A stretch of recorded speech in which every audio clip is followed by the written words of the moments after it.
iHeart app has hundreds of unique stations just for the...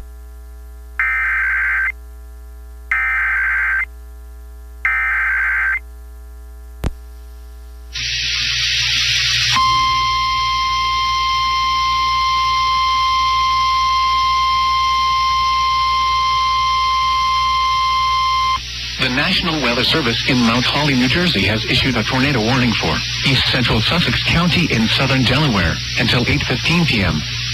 At 7:43 p.m., a severe thunderstorm capable of producing a tornado was located near Henlopen Acres, or 11 miles east of Georgetown, moving northeast at 15 miles per hour. Hazard, tornado. Source, radar indicated rotation. Impact, flying debris will be dangerous to those caught without shelter. Mobile homes will be damaged or destroyed. Damage to roofs, windows, and vehicles will occur. Tree damage is likely.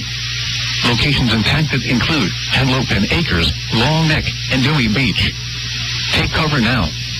Move to a basement or an interior room on the lowest floor of a sturdy building. Avoid windows. If you are outdoors, in a mobile home, or in a vehicle, move to the closest substantial shelter and protect yourself from flying debris. Repeating, a tornado warning has been issued until 8:15 p.m. for the following county: Sussex, Delaware,